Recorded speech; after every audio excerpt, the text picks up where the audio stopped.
Radio करिश्मा के इस YouTube channel में मैं आपकी होस्ट करिश्मा आपका स्वागत करती हूँ। रेडियो करिश्मा के यूट्यूब चैनल पे आप बहुत ही इंटरेस्टिंग रिपोर्ट्स और इंटरव्यूज देखते हैं और आज भी हम आपके लिए एक ऐसा ही बहुत ही स्पेशल, बहुत ही विशेष इंटरव्यू आपके लिए लेकर आए हैं। इससे पहले कि मैं आपको इंटरव्यू के बारे में जानकारी दूं, मैं आपको बताना चाहूंगी कि आप रेडियो करिश्मा का यूट्यूब चैनल सब्सक्राइब जरूर करें for more updates and interesting interviews. आज का इंटरव्यू एक बहुत ही विशेष इंटरव्यू है जो कि एक बहुत ही विशिष्ट व्यक्ति से लिया गया है। ये हमारा सौभाग्य था कि मार्च 9 को डैलस में श्री रघुनाथ मंदिर में श्री जगन्नाथ जी की मूर्ति की स्थापना के लिए पुरी के राजा गजपति श्री दिव्यसिंह देव जी पधारे और उसी दौरान उनके साथ हमें ये बातचीत करने का मौका मिला। तो चलिए सुनते हैं ये बहुत ही विशेष वार्ता, a very special interview with the king of Puri, Gajapati Shri Dibyasingha Dev.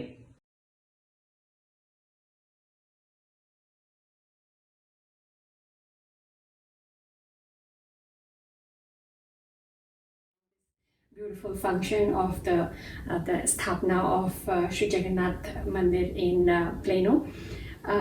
First thoughts, have you been to Dallas? Is it your first visit? How does it feel like? It is not our first visit.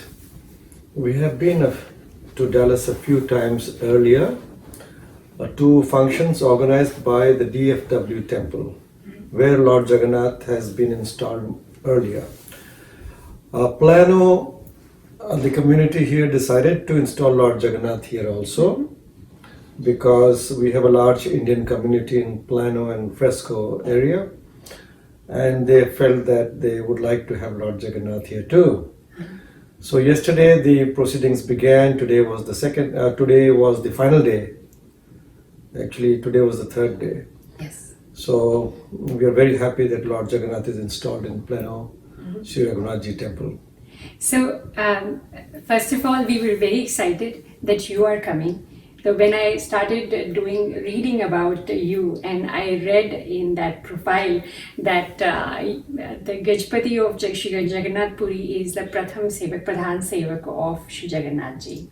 So give us more about that. And also I was intrigued and I was curious to know that is it your duty to be present where Shri Jagannath Ji's temple is being, when there is a formal sthapana is happening, or you came here for the special invitation? I came here with a special invitation. It is not necessary for me to be present in every installation of the Lord because it's happening in many places in India and outside India. It's just not possible. But when the community, the organizers want me to be present, I try to be present wherever possible. And this is because of the connection the paramount sovereign kings of Odisha have had with Lord Jagannath and the tradition of Lord Jagannath. This goes back right to the very initiation or the origin of the tradition of Lord Jagannath in Puri. That may go like several hundred years ago. Oh well, Yeah.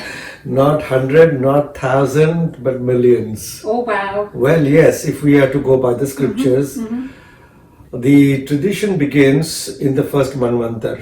Okay. Okay. That is like Anyone's guess? millions of years. Yes. We are in the time period of the seventh Manu, the seventh Manvantar, and the tradition begins in the first Manvantar, in the second Satyuga of the second Chaturyuga of the first Manvantar. Okay.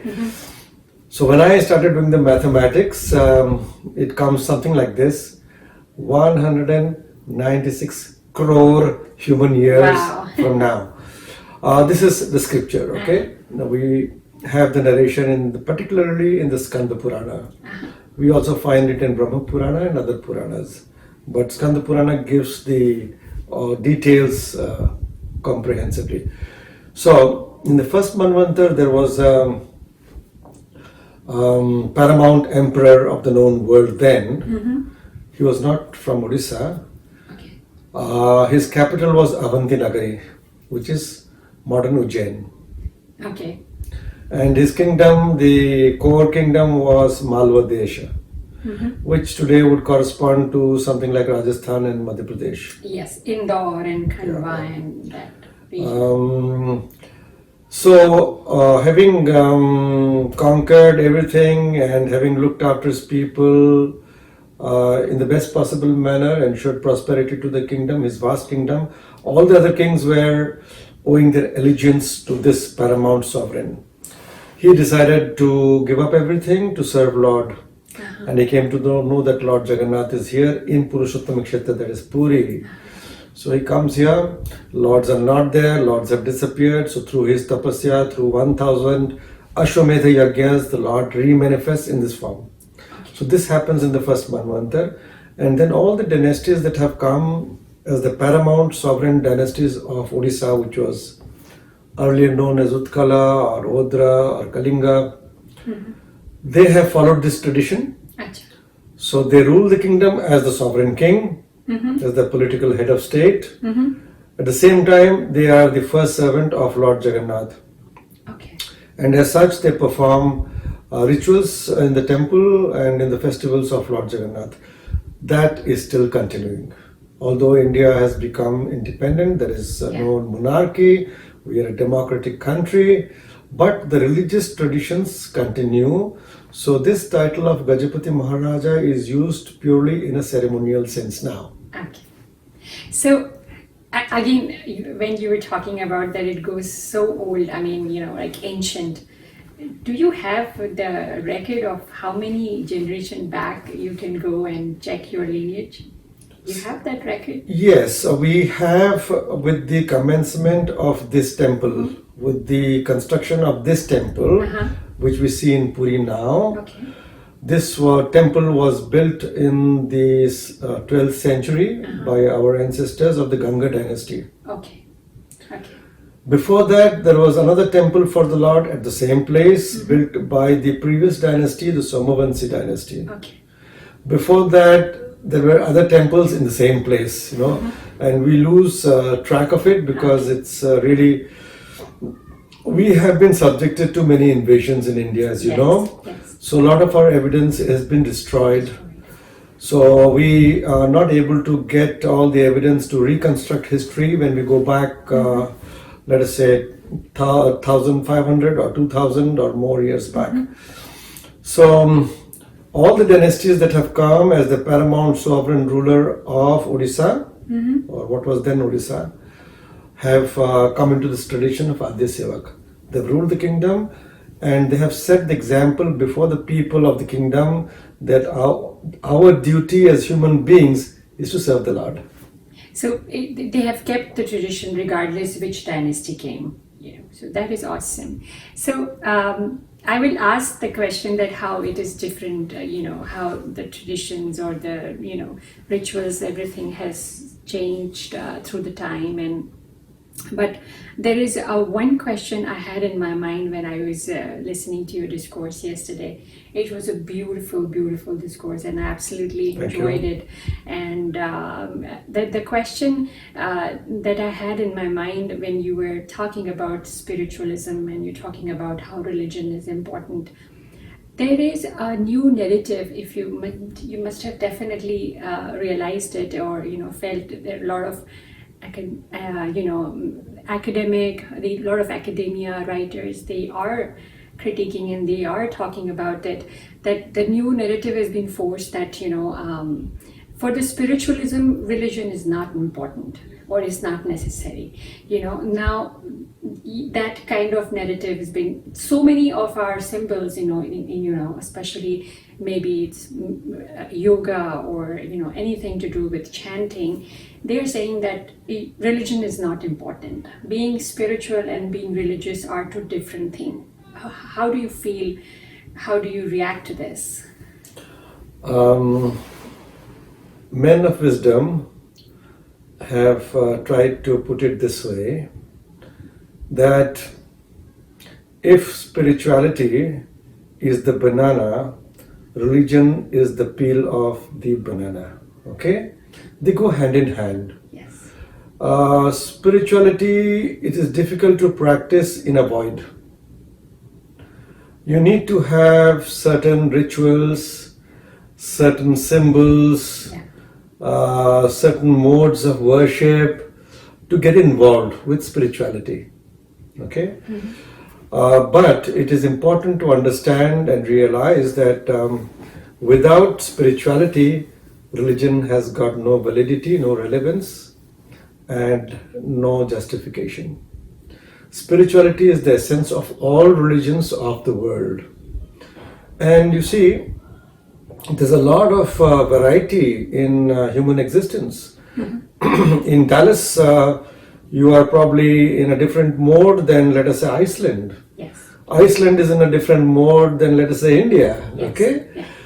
Okay. And even in Dallas, your family probably has got a different cultural background than your neighbor's family. Yes. Okay?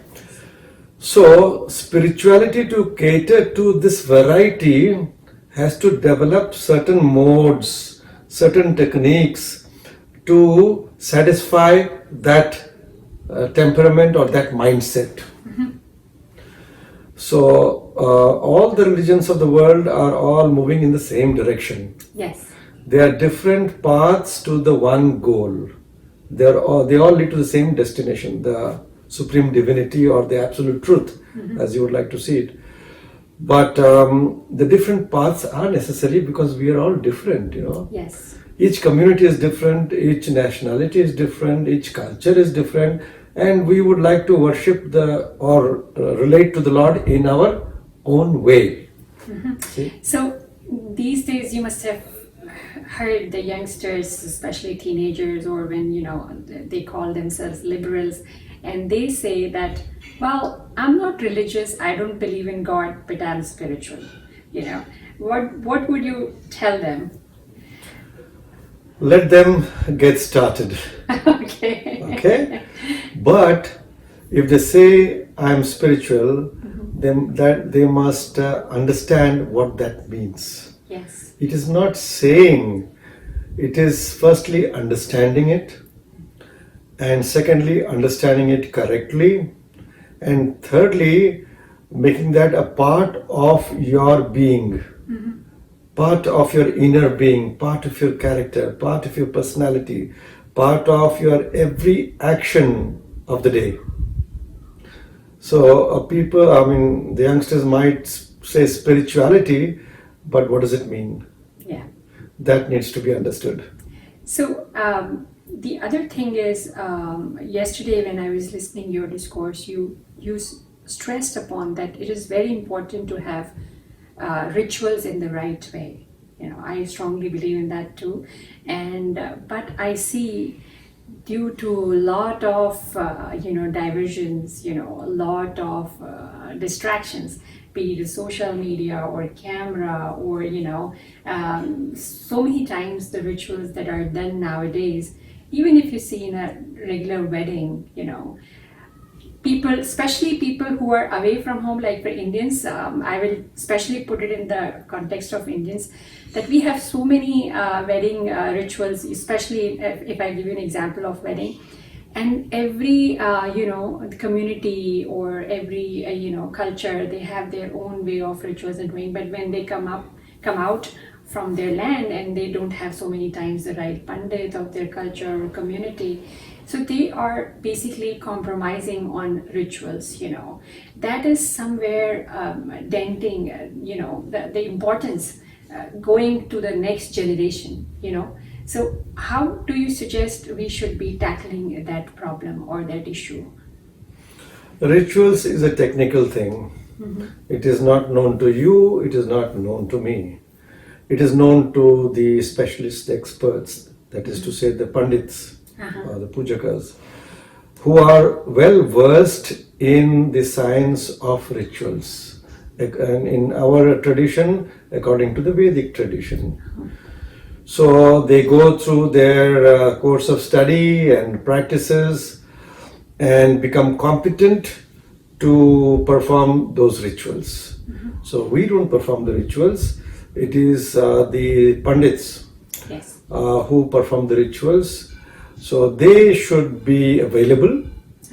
Now in a place like America, yes, you have to make a special effort to get someone who really knows the ritual. Yes. But that is important. Maybe now with such a large Indian community here in America, you should have a school for pundits here. I know, yeah. So that brings me to my next question. Like in America, we have seen the religious study is a very developed, department in all the colleges and big universities, even in Ivy Leagues. But when this is going to happen in India we have this void, of we don't have the formal religious education. We have had the informal way of our religious rituals or the traditions we pass through the pundits, but not given the formal education in a regular way, how it is done in West. Well, I don't know what is happening in the West with religious education, but in India, yes, you are correct.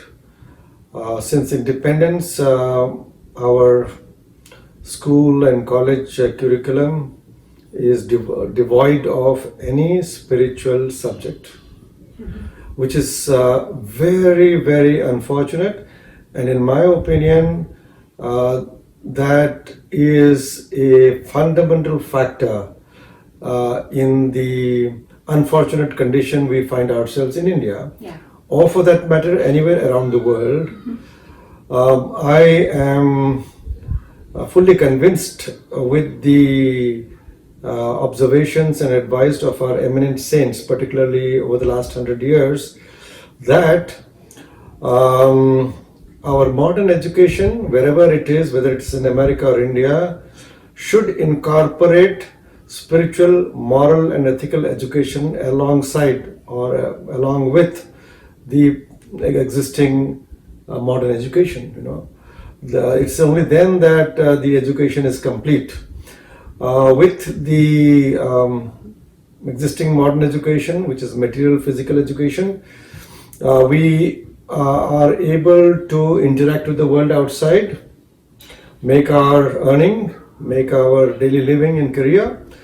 And with this spiritual, moral, ethical education, we build our character, our personality. We become who we are.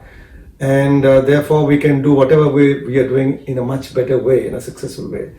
So these two educational dimensions, the spiritual and the material education or the secular education, are two sides of the same coin. This was existing in India in the Vedic times, in the Gurukul system. But with the foreign cultures coming in over the last 500, 600 years in India, there is a gradual dilution of this heritage. And after independence, we are absolutely zero. And we believed that what Lord Macaulay introduced in India, the English educational system, yes, it's good to know the English language, but the content could have been spiritual too. But we towed the line of Lord Macaulay. And in India today we have an educational system which is very much like what you have in the West. But as you said that there is some religious education in the West, I do not know about that. But I would say here the educational subject matter should be more spiritual than religious, in the sense that all religions have this spiritual content. You take any scripture of the world and you'll find that they talk the basic values, the human values and the goal of life and all those higher values of life are all almost identical. So we should focus on the spiritual education which is universal, which will satisfy or will be acceptable to all the religious denominations. We should not be sectarian, we should not be dogmatic, we should go on universal spiritual principles. So we have seen, in India, when we call ourselves a secular democracy, there was a distancing done by the state as far as religious study or religion was concerned. With the change in political scenario, how do you think it's going to change, or are you hopeful? Well, there's a lot of debate on this word secular. I know. There's a different spelling for that nowadays. So, because of this word secular, which came in later in the constitution, it was not there originally. This introduction of a spiritual education in our education system, is being debated. And a lot of people are not able to understand really the need for spiritual education coming in, number one. Number two, some communities are very suspicious that this might lead to some sort of a conversion or some sort of a vote bank polarization. But I do think all these suspicions and anxieties can be answered. If, for instance, you have the eminent representatives, spiritual and religious representatives of all the major religious denominations in India, let's say, if we talk of India, get together and say that, okay, all our religions agree on these principles as something which is necessary for inculcating the right values of life in the individual. So let us say a student, he studies a line from the Gita, and there's a parallel line in the Bible, and there's a similar line in the Quran, for instance, and he studies all three and says that, well, this is what it is. Okay, he studies the life of Jesus, he studies the life of Buddha, he studies the life of Adi Shankara or Krishna, and says, well, this is all looking the same. So sometimes what happens, ignorance builds barriers. So when we actually study and look into it in a very fundamental way, not in the peripheral secondary way, but the core values and the core message, we will find that there's more similarity than dissimilarity. So, but it's a matter for the eminent, reputed, leading scholars and personalities of all these religions to get together and work out a format which is agreeable to everyone of all religions. Then probably the government of India might say that, well, it does not breach the principle of secularism. So, in the geopolitical scenario in today's time, modern time, where do you see India standing, and how do you see India's going to play its role, for the betterment of, of India itself and then of the world? The real strength of India is spirituality. India is a spiritual country. And India was great in ancient times because of its spiritual culture and heritage. It was deeply rooted in the fabric, social fabric. It was practiced, it was lived by every individual.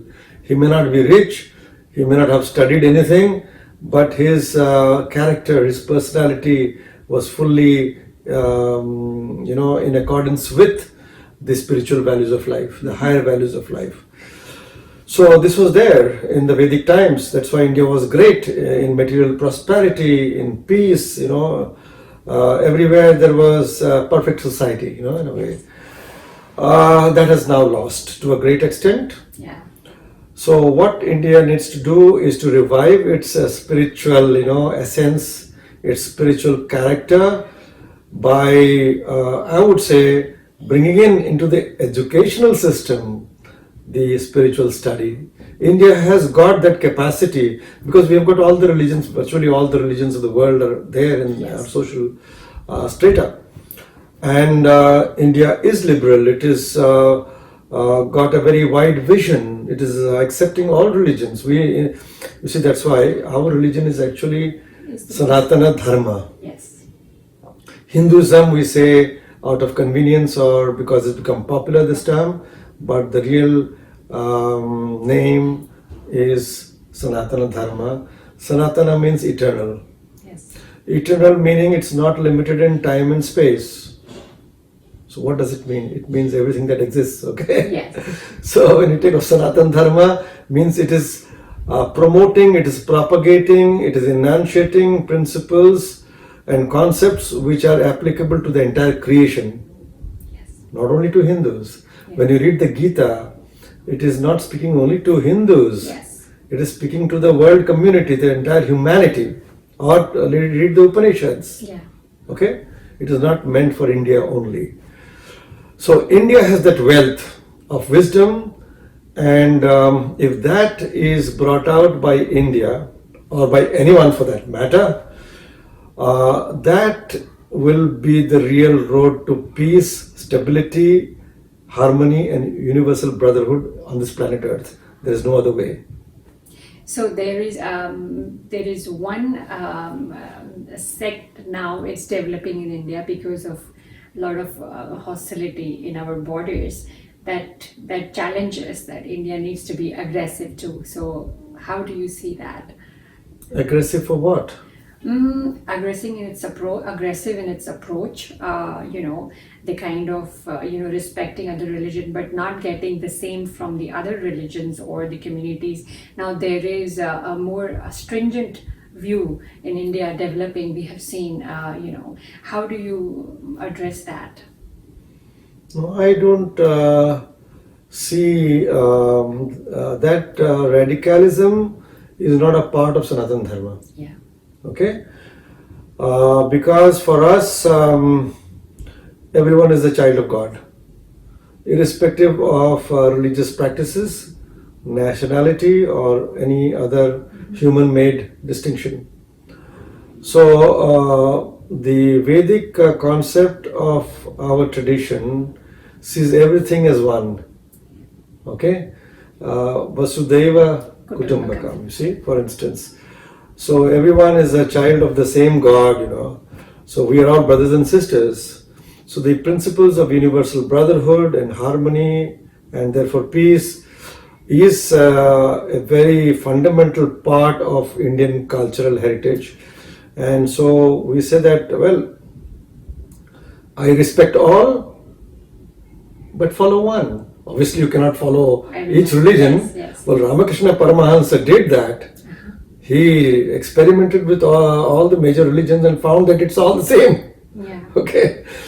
So I respect all, not that I tolerate all. Yeah. I respect and honor all, but follow one. So the one message that I really want from you is for our youth, the generation. We have in Sanatana Dharma, we also have one, sect who say, we also, honor Nastic. We have people who they call themselves atheists or agnostic. What we have seen recently, especially in West, the Indian, especially in Hindus, if you see a lot of teenagers and the youth is going towards that, There is, people say that is the phase of life when everybody gets, becomes agnostic or atheist.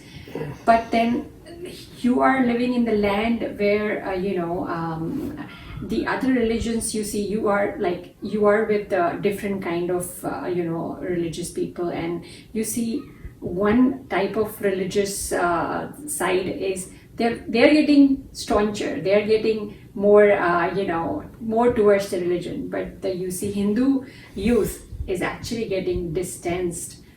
Why do you think happening, and what can be done about that? Is there any message would you like to impart? Firstly, we must understand that according to our tradition and our Vedic concepts, we are in Kali Yuga, where materialism or material concepts are sort of predominant, and therefore the negative propensities in us are accentuated and the goodness in us becomes subdued. That's number one. Number two, we are all a product of the system. We can't blame the kids. They are a product of the home environment, the educational environment, and the social environment. They are a product of the environment, like we all are. And today, if we look at, you refer to the Hindus vis-a-vis other communities. Yeah. So I will not take any names, Yeah. but in a community where there is weakening for the spiritual input at the level of the family, at the level of the educational system, and at the level of the overall social impact or influence, that community will drift away. You can't blame them because you have not given the opportunity, you have not given them the chance. Okay? So they have been taught something else, so naturally they will raise a big question mark when you talk to them about spirituality, because they do not know anything, and therefore they have not understood it, and they don't find it relevant. Yeah, mostly, I mean, they would say that we are spiritual, but we are not religious, you know. Once so that's again, the answer I usually get. True, but then you ask what is spirituality, Yeah. then they will run out of words, you see. Yeah.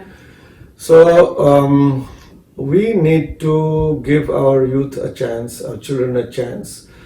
So for instance, in America, well, I think the temples are the best bet for the time being, or spiritual organizations. We have some very eminent spiritual organizations of our Sanatan Dharma doing a great job, like the Chinmay Mission or the Ramakrishna Mission. So this is where we understand what is spirituality. So it is important that each temple in America, for instance, should become a place, a center of spiritual learning for the kids, for the grown-ups. That's very important. Temple is not meant only for rituals, you know. Rituals for whom? The Lord does not want any rituals. It's for us. And it is to connect us with the Lord. And that connection is not possible without spiritual knowledge.